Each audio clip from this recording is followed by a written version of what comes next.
Telangana assembly సమావేశాలకు Adilabad BJP MLA Payal Shankar వినూతనంగా ట్రాక్టర్పై హాజరయ్యారు. అందరూ ఎమ్మెల్యేలు కాన్వాయి సెక్యూరిటీతో రాగా పాయల్ శంకర్ మాత్రం ట్రాక్టర్ మీద వచ్చారు.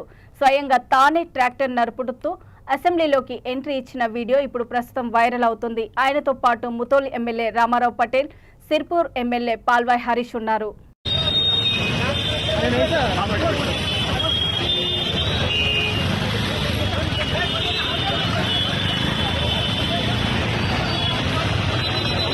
దగ్గర నుంచి ఎందుకన్నా